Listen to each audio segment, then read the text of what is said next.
Welcome. If you're watching this, there's a chance you've just been through something really hard. Whether it's a natural or human-caused disaster, something that has turned your business upside down. In this video, we're going to cover something that doesn't always get enough attention in disaster recovery conversations.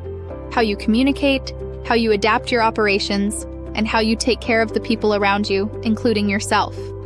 Because here's what we know. Businesses that communicate honestly and consistently during a crisis retain their customers. And customers who feel connected to your story become your loudest advocates when you're ready to come back. Let's talk about how to make that happen.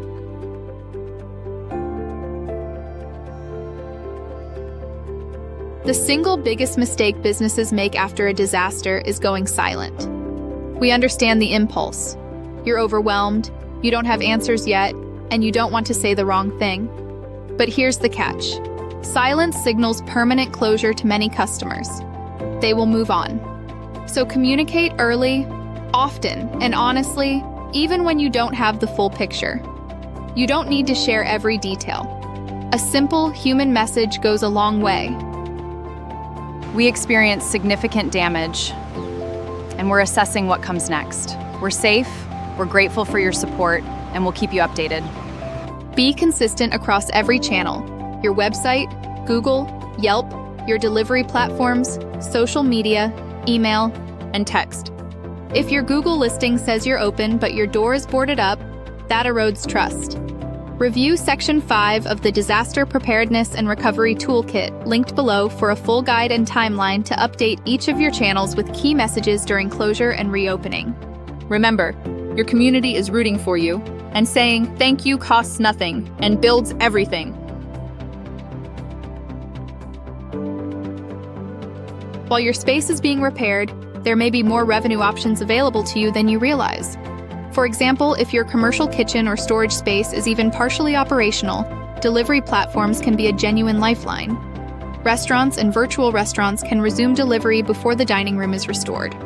Grocery and convenience stores can offer a curated essentials items assortment.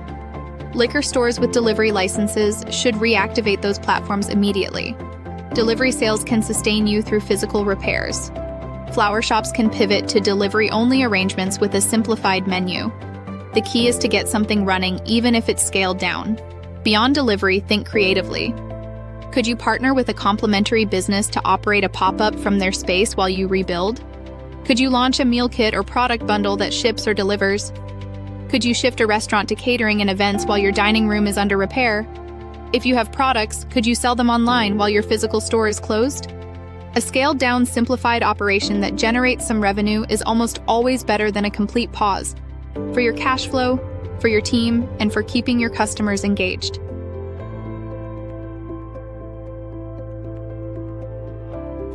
We want to take a moment here and say something important.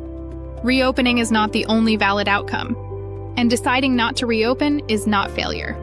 Before you commit, ask yourself the hard financial questions. What is the total cost to repair and replace what you lost? How much of that is covered by insurance? How long will recovery take, and can you survive without revenue during that period? Were you profitable before the disaster? Because reopening into debt when margins were already thin can accelerate failure rather than prevent it. Also consider the human side. Do you have the physical and emotional capacity to lead this recovery? Do you have key staff who will return? Has your customer base or neighborhood changed in ways that affect your long-term viability? If the math only works under best-case assumptions, that's a signal worth taking seriously.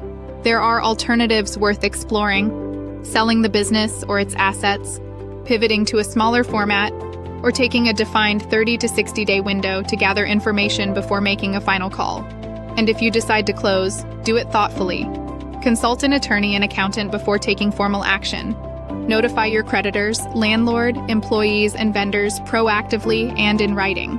Settle payroll obligations first, as those carry personal liability. Liquidate assets strategically rather than in a rush. File your dissolution paperwork with the state. And preserve all financial records for at least 7 years. Closing a business is a real loss, and it deserves to be grieved. But a clear-eyed decision made now protects your finances, your relationships, and your ability to start the next chapter from solid ground. Many successful entrepreneurs have closed a business before going on to build something even better.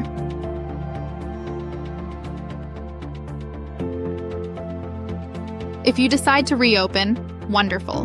Now let's make some noise about it. Start building excitement a few weeks before your door opens. Announce your date as soon as it's confirmed. Run a countdown content series where you share behind-the-scenes rebuild photos, product previews, team spotlights. Reach out personally to your most loyal regulars with an early access offer. Activate promotional tools on your delivery platforms so they go live on opening day. On reopening day, consider a soft launch or invite-only preview for regulars before going fully public. Offer a meaningful promotion such as a discount, a bonus item, free delivery, or loyalty points. Go live on social media during your first day of service. Invite local media and bloggers and share a brief note about your recovery story. Communities rally behind comeback stories. Let people see yours. In the first 30 days after reopening, run a weekly promotion to sustain momentum, actively solicit and respond to new reviews, and share milestones with your audience. That 500 orders since reopening post isn't bragging. It's community building. And take time to reflect on what you learned. A transparency post saying, "Here's what we changed and why," builds deep, lasting trust with your customers. Check out Section 5 of the Disaster Preparedness and Recovery Toolkit linked below. It includes checklists and guides ready for you to use.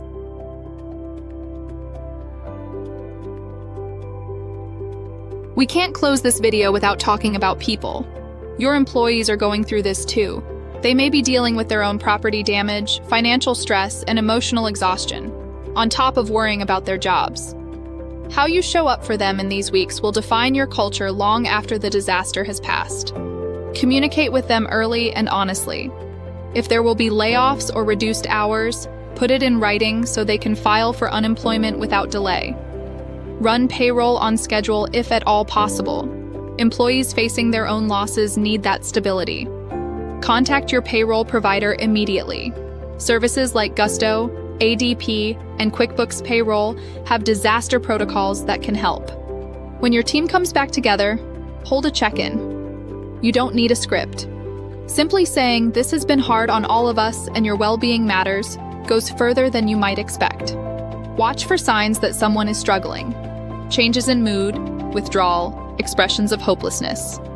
And connect them to professional support rather than trying to counsel them yourself.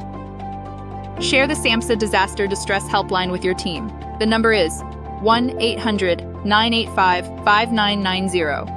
It's free, it's confidential, and it's available 24 hours a day. If you have an employee assistance program, remind employees it exists and how to access it. And please, extend that same care to yourself. You have carried an enormous amount through this process. You are allowed to be tired. You are allowed to not have all the answers. Lean on your network, talk to a mentor or peer, and give yourself credit for every single step you've taken. Rebuilding your business is no easy feat, and we are genuinely proud of you for being here. We hope the information shared helps you feel better equipped to overcome this challenging chapter and reminds you that you are not alone. For more information, including checklists, templates, guides, and disaster recovery resources, check out the Disaster Preparedness and Recovery Toolkit linked below.